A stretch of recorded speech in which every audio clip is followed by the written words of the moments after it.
you're going to receive this file called Lab1 data, and you'll see there's 5 sheets on here, and I'm going to create a sample plot for you based on these sheets.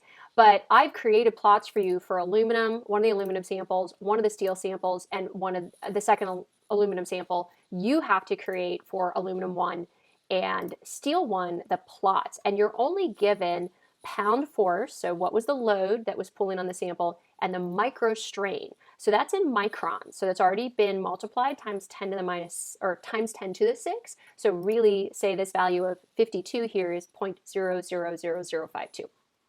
So we want to quickly look at these plots, and I want to point out a few things that are on there.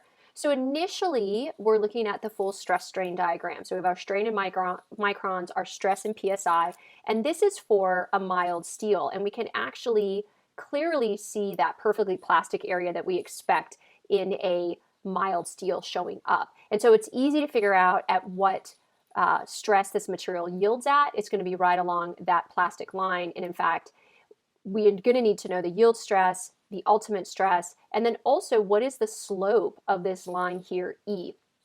Now, one of the easiest ways to figure that out is to actually do a zoomed in plot.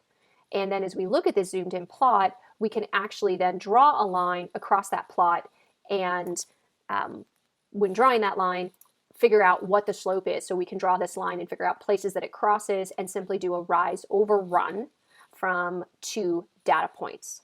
Now, one thing that's really important when you are figuring out your data is just due to initial constraints when we start the experiment, the plot may or may not, especially when we draw that what's the slope of E, it might not cross through 0, 0. And in fact, you might have to adjust your strain. I've put in a strain adjustment column in here, and if I actually have that strain adjustment, if I were to draw a line that I felt was linear and went through all of my points, we can actually see it doesn't cross through 0, 0. And so I created a way to move my plot left to right so that I could be sure that when I then drew my line that I felt was the most best linear fit, I'd be crossing through 0, 0, so that I could determine the modulus of elasticity of this material. So let's see what that looks like on a sample plot. So we're going to create this plot, but we'll start from a clean version. So again, coming in, all you have are the pounds and the microstrain. So we know we need to get the stress, but we also know we might need to adjust our plot left to right just based on sort of like tarring a scale, right? Maybe just weren't quite at 0, 0 when the data started selecting or collecting, and that's not uncommon. So I'm going to go ahead and create 2 additional cells for us to work with. One, we need the area to figure out the stress. These are 1/2 inch diameter bars. So if we just take pi times our 0.5 squared, and then of course you'd have to divide by 4 because we're using diameter instead of radius. So we're going to have an area of 0.196 inches squared. And I also am going to go ahead and create an adjusted strain adjustment, a place where I could potentially put in an adjustment value for my strain. And right now I'm just going to set that at 0, so I'm not adjusting. And then I'm going to go ahead and make a new adjusted strain column, and I want to have a stress column. And so my adjusted strain will still be in microns, and my stress will be in PSI. And so to adjust the strain, I would just take the existing strain, and I may have to add or subtract basically a tarring to get us back to 0 value.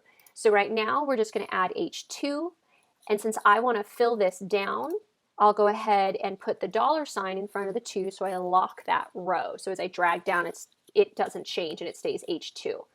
For my stress, obviously that's just P over A. So the P is given to us in pounds force over in column B, and I'll divide that by the area that I calculated for a 1/2 inch diameter bar. And again, as I drag down, I want that to stay in row 1, so G1. So I'll put the $. You can put the $ in front of G as well, but since I'm just dragging down, I'm not changing columns. And now I can select both of those, grab the handle here, and drag down.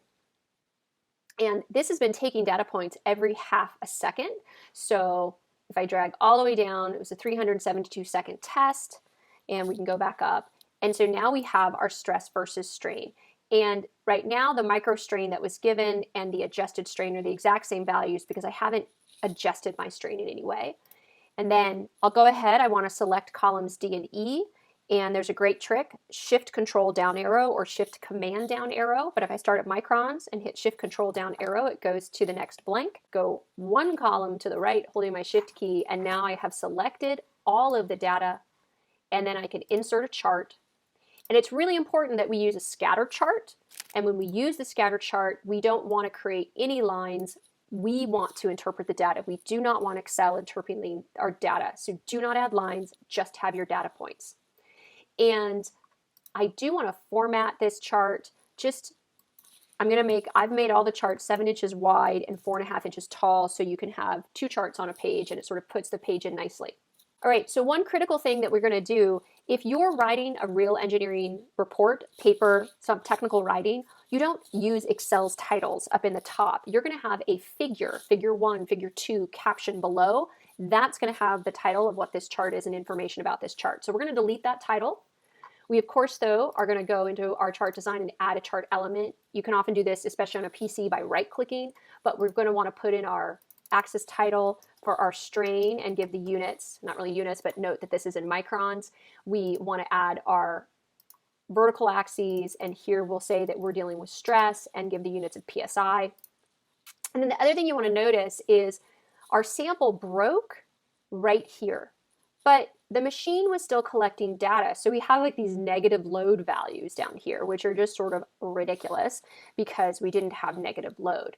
And so we may have had a little bit as it was bouncing around these initial values here, but we don't worry about that because that's, again, the machine sort of setting itself, and we're fine when we hit these values. But just to have a clean chart, it'd be nice to get rid of this extra information. So select your chart so that you have the columns of data highlighted, and then we can just scroll down to the bottom, and then we can quickly see where we jump from 85,000 PSI down to 18 PSI. So just grab the corners of your data and drag it back up to where that's a bummer, to where we actually have real data on the chart. I want to make sure both sides match. It's not showing this data, but that's weirdness not to have it matching.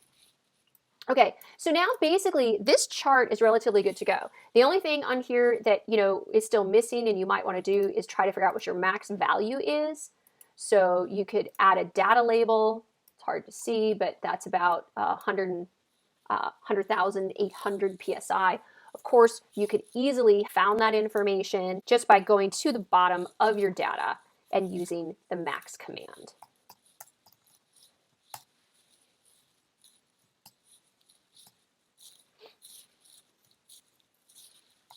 And from the max command, it actually is basically 100,000, or you could say 100.8 KSI. All right, so we need to figure out our yield stress, and we need to figure out the slope of this line, and it's just really hard to see on this chart. So there's no reason not to do a second chart. And so we can look and say, all right, let's make sure we can see a little bit of this yield region. And so that's up here somewhere around, we add the data label, 55,000. So we can now reselect our data, scroll down, and we can definitely see here we've gone practice. Looks like it's just 55, 55, 55. Whoops. So I'm going to just grab one of those 55s. Oh, there's even more 55s here. Maybe I'll come back up to here. And I'm going to insert another chart. Again, doing a scatter plot. And wow, I can see I got a lot of the plastic range. That's probably more than I want. So I can go ahead and just drag these up a little bit. That's a little better. I could even go a little less. Maybe I'll go one more down. Okay, again, we get rid of the title. We need to add our chart elements.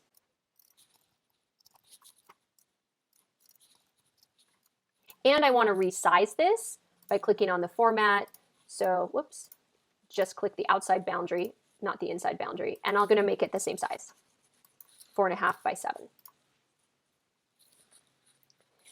Now, one of the things that I can immediately see, if I wanted to come and just insert a shape, a drawing element, and let's say I wanted to draw a line, and I'm going to estimate, these all look incredibly linear right here. So let's start my line.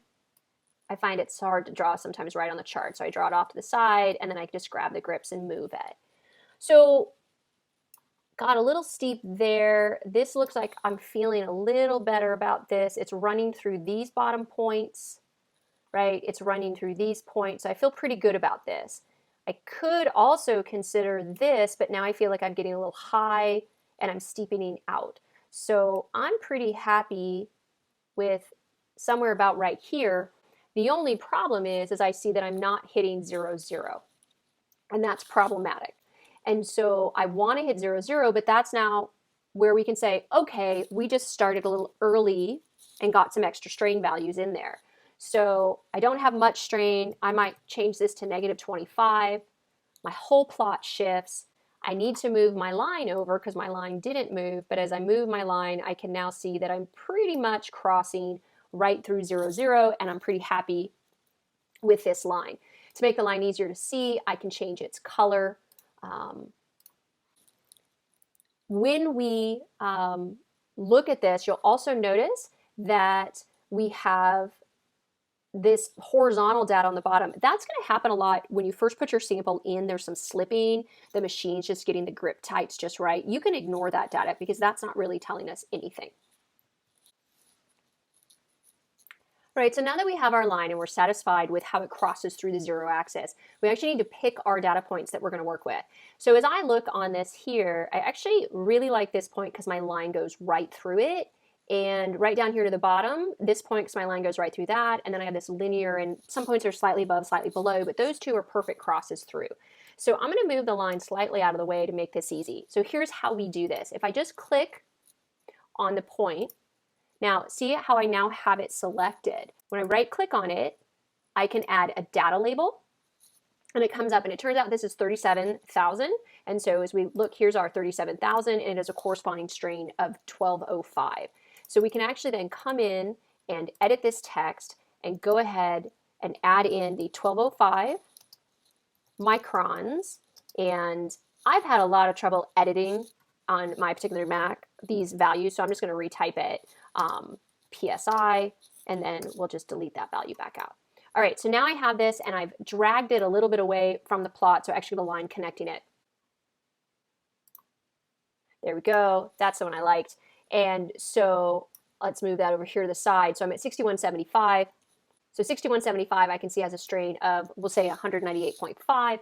And so again, let's get in here and edit this text. So we said 198.5 is our microns, is our strain, and then it's at 61, basically 75 if we round up PSI. Again, no reason for more accuracy than that. And now I can move my line back down, again, showing how it goes right through those points and then through 0. And now we're just really interested in getting the rise over run because we're trying to find the slope of that line, because remember the slope of that line is our modulus of elasticity. So our rise over run, we would just have our, we'll put this in parentheses for Excel, 37012 minus 6175. And then we need to divide by the run. Now I'm going to put double parentheses. So first let's define what the run is. So that's our 1205 minus 198.5. But remember, that's in microns, so that's been multiplied by 10 to the 6. So we could either multiply the whole thing by 10 to the 6 when we get our answer, or I just multiply this by 1e to the negative 6, which is how we do that in Excel, to bring that back down to a strain value and not microstrain. And what I get back out is 30.6, and so what that tells me is E is equal to 30.6 KSI. And to complete this plot, then it'd be really great to label that on the plot because that's what it's all about. So we can go back to inserting shapes, insert a text box, put it right on our plot and say E is equal to 30.6 KSI. And I'm going to make that a little larger, and I'm not a big fan of having the border around it, so we'll go ahead and say no outline. All right, and so now we've created this plot and we know what our modulus of elasticity is. And we can identify basically right where we're yielding because it's elastic, perfectly plastic. So we could also mark our yield stress or even just have a text box. And we only report these values to 1 decimal point, or we just do them as straight whole numbers. And so we know we're yielding basically at 55,000. So we could then say that our sigma yield, and let's go ahead and change our font to symbol all the way down. If we change to symbol, then sigma is just an S, and then we can change back to our Calibri. I'm not going to worry about going superscript or subscript right now, is equal to, we said 55 KSI, and that's our approximate yield stress. Because we're in the mild steel, which has that perfectly plastic zone, and we can just see that we're at 55 up here. So that's how you're going to find E. Now, the one thing you also do have to figure out the yield stress, and if we were to say, look at our aluminum sample, it's not as obvious. And so we need to do the 2% offset rule, because as we look up here, we don't have this perfectly plastic section. So I'm going to take us over to aluminum 2. Now, on this particular plot, I've already found the yield stress, or the modular elasticity. I got that at about 9.7. Aluminum's usually around 10, 10.1, so we're within the range of acceptable error and the variations that you're going to have on any sample. That line should be running through there. And so you can see the points that I used. You can see the E value. You might have used slightly different points and got a slightly different E value, but within the range. Now, to get then where this is going to yield, we use what's called that 2% offset. So 0.2% offset rule, which 0.2% strain is actually just equal to 0.002, which is then also equal to 2,000 microns.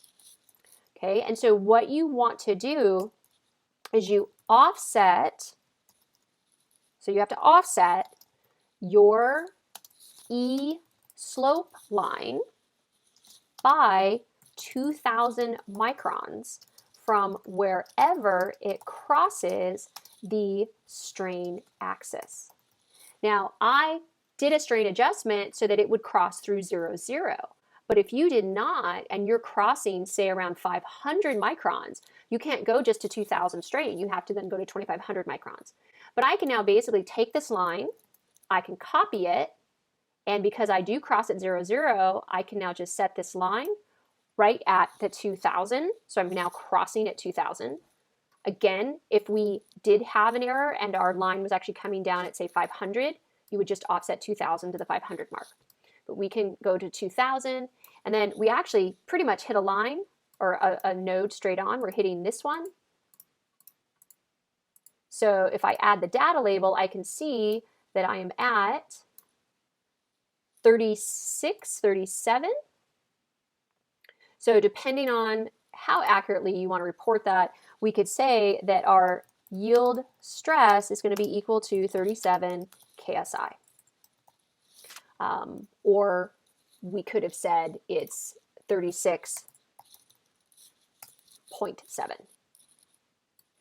And that's how you would find the yield stress on the aluminum bar.